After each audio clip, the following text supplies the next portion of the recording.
Cuando estimamos por mínimos cuadrados ordinarios, una de las hipótesis básicas que imponemos, vamos a poner esto bien aquí, una de las hipótesis básicas que imponemos es que las perturbaciones sean normales.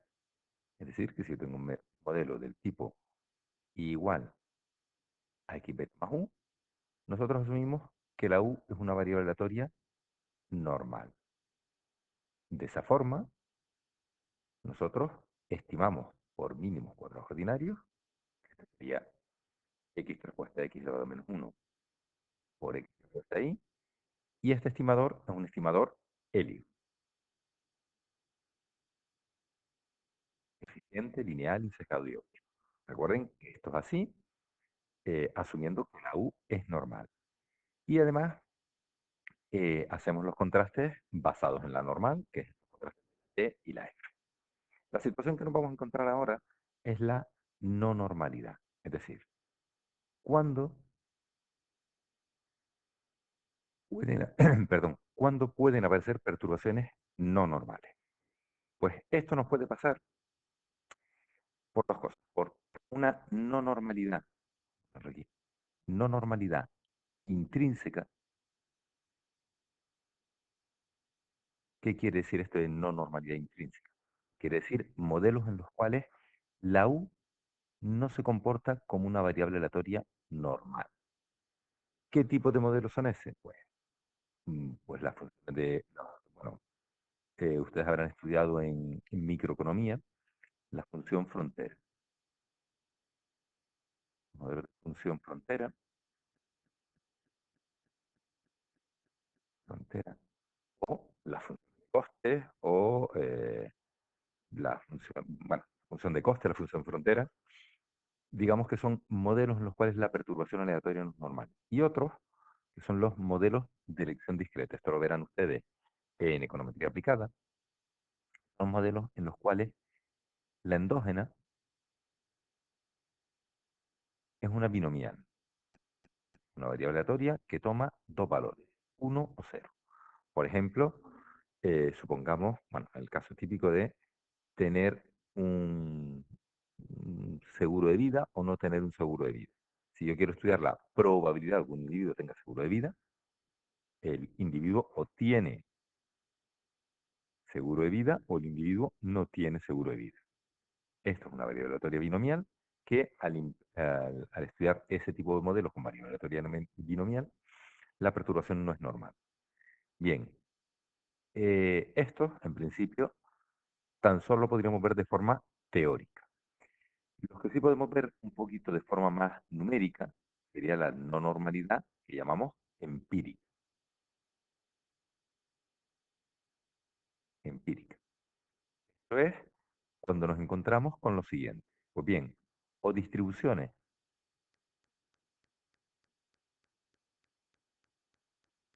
asimétricas. ¿Qué quiere decir esto? La distribución normal, bueno, una distribución normal sería aproximadamente como una campana de Gauss. Se distribuye de esta forma aproximadamente. Esto sería una distribución normal. Si la distribución, digamos que está, vamos a hacerlo así un poquito exagerado, está hacia un lado o hacia otro, es decir, asimétrica a la izquierda o asimétrica de la derecha, esto de aquí, tenemos la media, estos serían distribuciones asimétricas. También nos podemos encontrar distribuciones bueno, leptocúrticas o mesocúrticas, es decir, distribuciones en la cual están los datos muy apiñados en cuanto a un valor,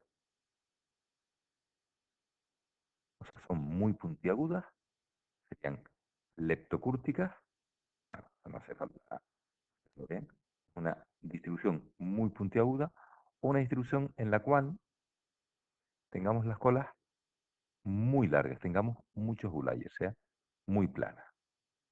Sería una distribución mesocúrtica. Esto es, eh, digamos, asimétrica y esto tendríamos un problema de la kurtosis. Es, eh, vamos a poner kurtosis mucho mayor que 3. Esto sería la eh, kurtosis mucho menor que 3. En la distribución normal, la kurtosis es igual a 3. La kurtosis, repito, es una propiedad estadística que la utilizaremos a la hora eh, de calcular el estadístico que verá. Y la simetría en una distribución normal debería ser 0, mientras que en las asimétricas el coeficiente de asimetría, es decir, la simetría, es mayor que 0 o menor que 0. Mucho mayor que 0 o mucho menor que 0, por supuesto.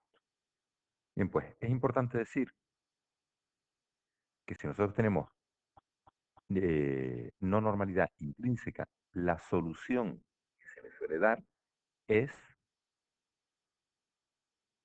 la solución sería estimar por máxima verosimilitud. Utilizar el estimador de máxima verosimilitud con, digamos, estimadores, bueno, con algoritmos de estimación. Sería un resultado como estamos acostumbrados. En el otro caso, sí que podríamos estimar por mínimos cuadrados ordinarios, pero en función de que tuviéramos un tipo u otro, tendríamos unas características. Como les decía, en estos dos casos aquí, bueno, aquí la diferencia se dicen cuando tenemos distribuciones con varianza finita y con varianza infinita. ¿Qué quiere decir una distribución con varianza infinita? Vamos a ponerlo por aquí. Que tengo una distribución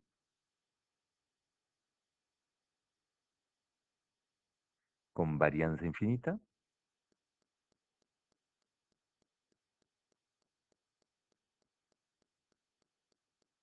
estaríamos en un caso similar a este de aquí. Es decir, una distribución en la cual las colas son muy anchas, tengo muchos outliers y muy esparcidos. Es decir, tenemos muchos outliers.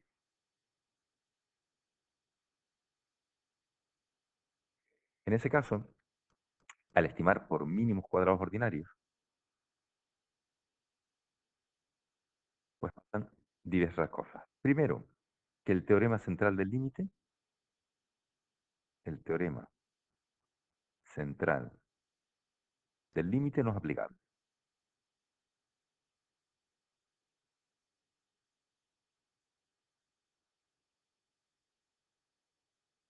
Bien, ustedes dirán, ¿y esto qué es el teorema central del límite? No se preocupen, esto es una propiedad estadística.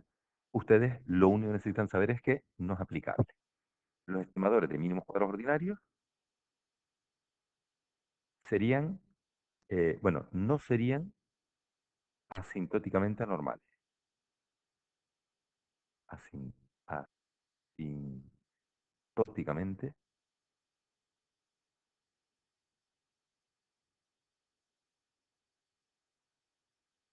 normales. ¿Qué quiere decir que no son asintóticamente normales? Que por mucho que aumentemos los datos, no vamos a conseguir normalidad nunca. No se pueden aplicar, no son aplicables,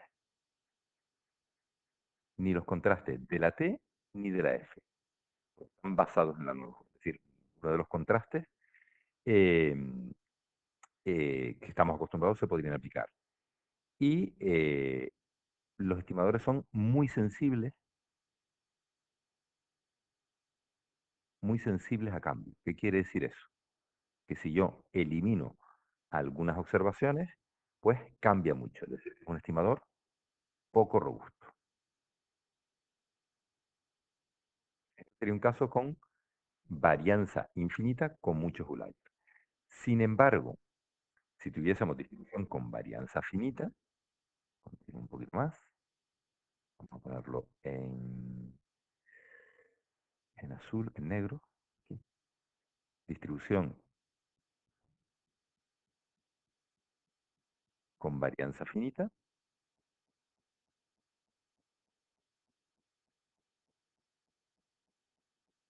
estoy hablando de distribuciones asimétricas, es decir, distribuciones asimétricas, o distribuciones muy puntiagudas. En ese caso concreto tenemos varianza finita, los estimadores de mínimos cuadrados ordinarios, si estimo por mínimos cuadrados ordinarios, son relativamente buenos.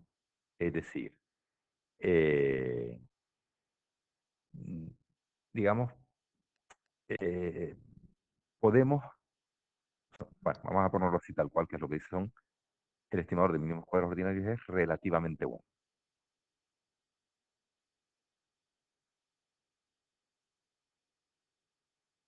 Es decir, se podrían aplicar los contrastes de la T y la F, especialmente en grandes muestras.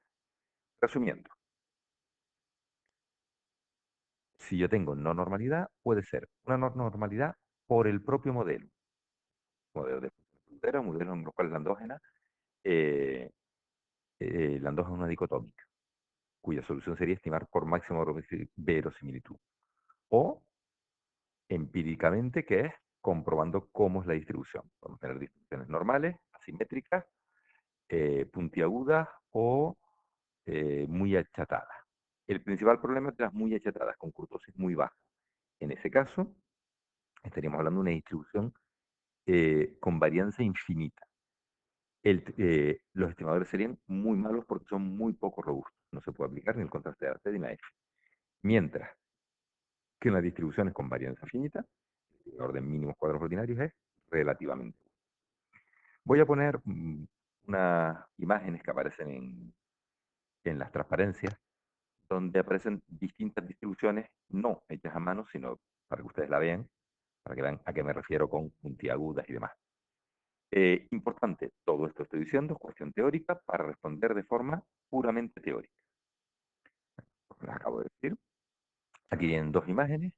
En este caso, vemos como la distribución es claramente asimétrica. Vamos a poner el lápiz aquí, en esta hora. La distribución es claramente asimétrica. Bueno, esto lo analizamos luego. Y aquí tenemos que es claramente leptocúrtica, está muy apuntada. Estos pequeños palitos que nos vemos por aquí serían los outliers. Si esta distribución fuese muy aplanada, muy hacia abajo, pues estaríamos hablando de una leptocúrtica con varianza infinita. En este caso estamos ambos hablando de varianzas finitas, que serían relativamente buenos porque se puede aplicar los contrastes de la T y la F, especialmente en muestras grandes. Bien, vamos a ver a continuación los contrastes para detectar la normalidad. En realidad, nos vamos a fijar solamente en uno y vamos a utilizar pues, también cualquiera de estas tablas. Pues, en los apuntes vemos que hay tres contrastes de heterocesticidad: el Piro-Wheel, el Harkevera y el de Kolmogorov. Nosotros en realidad, bueno, el de View lo que hace tan solo es el contraste de Harkevera. Es muy sencillito de hacer y aparece en la salida de ordenador, justo en la que acabamos de ver, cualquiera de ellas. Vamos a coger una de estas por utilizarlas como ejemplo. La cogemos como ejemplo y la pasamos aquí para que ustedes. Bien, porque a partir de ahí la vamos a analizar. Bien, ¿qué es lo que hace el contraste de Harkevera, que veremos a continuación? Pues lo que hace es contrastar la hipótesis nula, que los residuos sean normales, contra que el residuo no sea normal. Para ello, el estadístico de Harkevera hace lo siguiente. Tal cual como aparece en los puntos de la facultad, sería T menos K dividido por 6 por S al cuadrado más K menos 3 al cuadrado dividido por 4. Ahora explico qué es cada una de esas cosas, pero señalo todo esto, un poquito para acá. El estadístico de Arquevera siempre se va a comparar con una I cuadrado con 2 grados de libertad, de tal forma que una chi cuadrado con 2 grados de libertad al 5% de significación, siempre va a valer 5,99. Por lo tanto, yo voy a comparar el estadístico Arquevera con la chi cuadrado. Si está en esta zona, estoy en la zona de rechazo, hipótesis nula. Si está en esta zona, estoy en la zona de aceptación de la hipótesis nula, como siempre.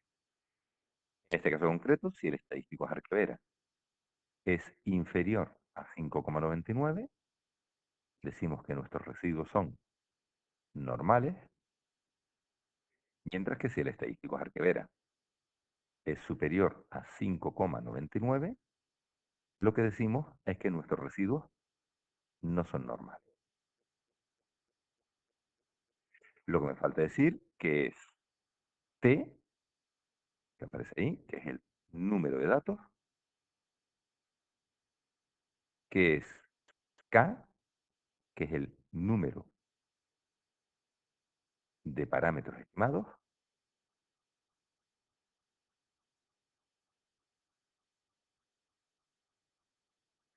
S, esa S rara que puso por ahí, es el coeficiente de asimetría. ¿Y cómo se calcula? Pues la S se calcula cogiendo cada uno de los errores, los elevamos al cubo y los sumamos. Lo dividimos por el número total de datos. Y todo esto lo dividimos por la raíz cuadrada de la suma de los errores al cuadrado dividido por el número total de datos y además todo esto elevado al cubo. Ese sería cómo se calcula el coeficiente de asimetría. Y la kurtosis, acá,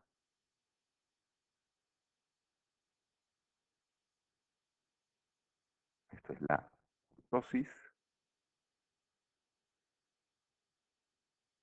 que es este término aquí,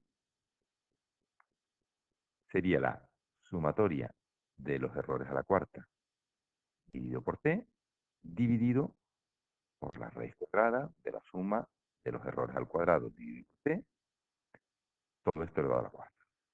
Bien, esto que parece un rollo es muy sencillo porque es con los errores y es hacer un par de cuentas. Pero lo más importante es que nos aparece aquí. Si nos fijamos, vamos a verlo aquí en esta serie de ordenador, tenemos la serie de los errores, aquí es el número de datos, t, esto es la media de los errores, la mediana de los errores, el error máximo que se comete, que es de 23,91, y el error mínimo que se comete de menos 5,74. Luego nos aparece std.def. Esto es exactamente la raíz cuadrada de la suma de los errores. Bueno, vamos a ver si lo escribo un poquito mejor. Lo escribo en grande y lo hago pequeño, que es más fácil. Sería la raíz cuadrada de la suma de los errores al cuadrado dividido por t menos 1. Es exactamente lo que me aparece ahí, este término aquí. Luego tenemos skewness, este es el coeficiente de asimetría, y kurtosis, que esto es acá, que pusimos ahí abajo. Y después, todo esto, haciendo las cuentas, me da un estadístico de Arquevera de 281,19. Claramente es mayor que 5,99, por lo tanto nuestros residuos no son normales. O bien, como podemos mirar siempre la probabilidad les recuerdo que siempre es lo mismo. Si la probabilidad es superior a 0,05, eh, aceptamos la hipótesis nula, y si la probabilidad es inferior a 0,05, rechazamos la hipótesis nula.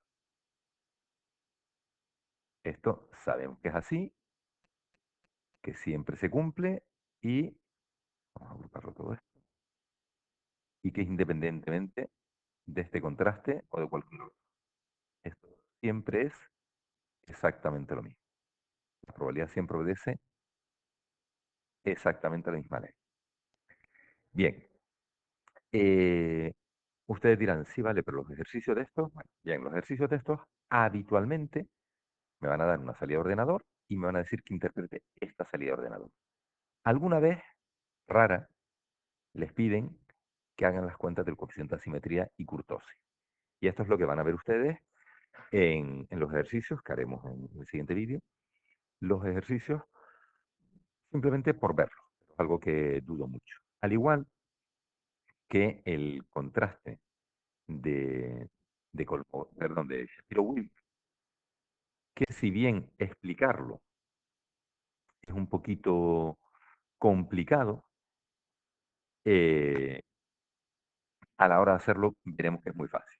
Casi prefiero bueno, le voy a poner una imagen de lo que dice en la web del contraste, pongo exacto, esta sería una, donde me habla del estadístico Shapiro Will, el A y los pasos que hay que hacer, e incluso me ponen los distintos valores. Ahora les comento, bueno, les voy a coger la pantalla de arriba, que es bastante claro. A ver si lo veo por aquí. Bueno, la pongo por aquí. Aunque ya les digo, esto es más sencillo, ver el ejercicio y explicarles el ejercicio, que explicarles cómo funciona el estadístico. Cierto es que rara vez han pedido el estadístico de Shapiro-Wilk, pero curiosamente lo pidieron el año pasado. Entonces, yo se lo voy a explicar, pero se lo voy a explicar en base al ejercicio, que es tremendamente sencillo. El que sí que es importante y el que tienen ustedes que saber es el de Harkever. Wilk es otra prueba, al igual que la de Kolmogorov-Smirnov, es otra prueba que se puede hacer, pero que no van a aplicar ustedes en econometría. Este es el importante, que es el estadístico de Harkevera, que es el que siempre aparece en el review y el que tienen que ustedes saber interpretar. Nos quedan por dar dos conceptos teóricos. Uno de ellos es el estimador DAM, el, bueno, en color correspondiente. El estimador DAM. ¿Qué es el estimador DAM? Voy a ponerlo aquí. El estimador DAM, desviación absoluta media. Pues es un estimador robusto, es un método robusto de estimación, es un método robusto de estimación,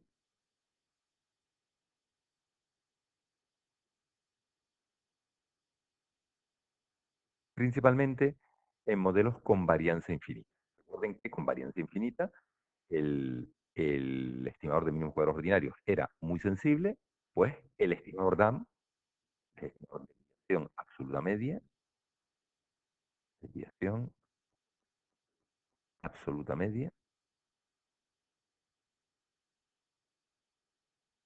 sería el estimador. ¿Qué es lo que hace?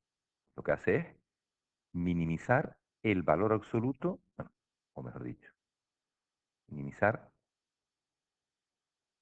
sí, bueno, la suma de los valores absolutos de los errores. Es igual 1 a... Es decir, minimizar, o sea, ustedes recuerdan muy al principio vimos cómo se construía el estimador de mínimos cuadrados ordinarios, que era minimizando los errores al cuadrado. Este minimiza eh, la suma de la i menos x Pitágoras. Este es el estimador DAM. Vamos a ponerlo, a escribirlo bien. Es decir, escoger la i menos igorro, como siempre, pero la igorro calculado con el estimador. Esto es un método de estimación que no es, digamos, una estimación directa, no nos va a dar un resultado directo, sino es un método de aproximación. ¿Vale? Lo que hay que hacer es eh, estimar mínimos cuadrados ponderados. O sea, lo que se hace es, se estiman por mínimos cuadrados ponderados, es decir, aplicando un peso. El peso es, eh, bueno, de W, sí, bueno, el peso que se le aplica es uno partido por el valor absoluto de los errores. Bien, en realidad no vamos a meternos en esto porque lo que hace es estimar utilizando el método de Takei, que es un método de aproximación lineal y es una solución un poquito extraña. Bueno, que ustedes no van a hacer. Lo importante de esto, si ustedes tienen un modelo con varianzas infinitas, un método robusto de estimación es el estimador DAM. Es lo único que ustedes van a necesitar saber de este estimador, que digamos que es más robusto, tiene más aguante que el de mínimos cuadrados ordinarios. Es asintóticamente, bueno, los resultados serían asintóticamente normales,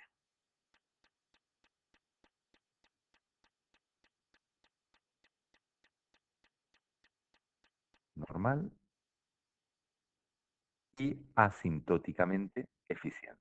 Son las propiedades que tiene el estimador DAM. No es necesario más, simplemente conocerlo porque han preguntado qué es y para qué sirve. Pues con esto que tienen aquí es más que suficiente para esa pregunta.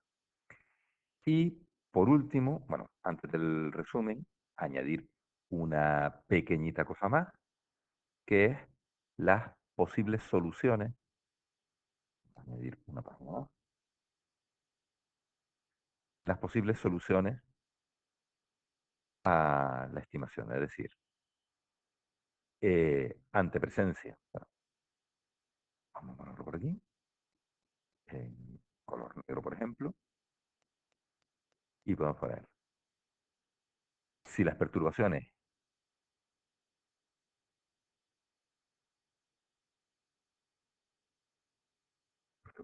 son no normales, podemos utilizar varias cosas. Principalmente, aplicar logaritmos a la variable.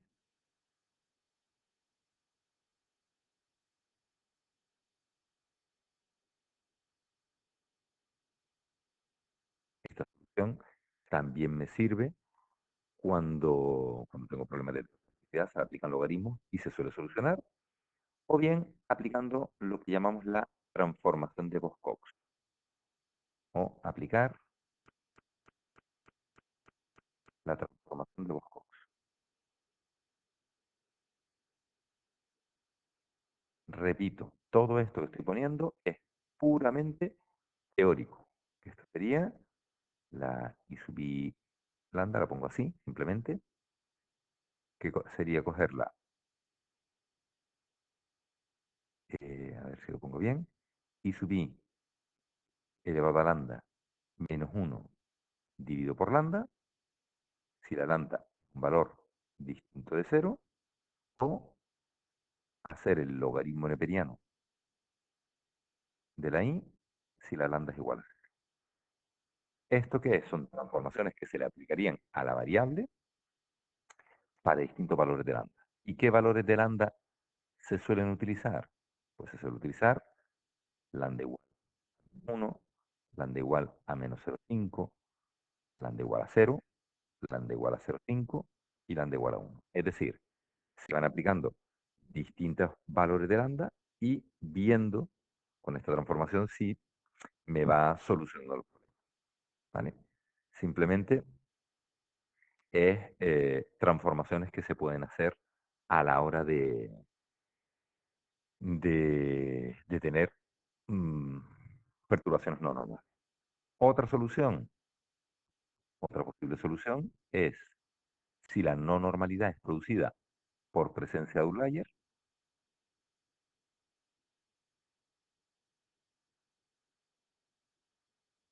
observaciones anómalas, se puede introducir una dicotómica por cada una de estas observaciones. Se introducirían, introducir dicotómicas. Esto es lo que dicotómicas. Lo que hacen habitualmente o lo que se hace habitualmente en el trabajo. logaritmo, si no se introduce el dígito. Bien, y ya por último, para terminar, en modo de resumen, y repito, meramente teórico, vemos esto. Vamos leyendo. Si tenemos información sobre la forma, es decir, si sabemos que tenemos perturbaciones eh, no normales intrínsecamente, pues se debería estimar por máxima de referencia. Si no sabemos exactamente cómo es, podemos utilizar mínimos cuadrados ordinarios si la varianza de los errores es finita, que asintóticamente se comporta bien.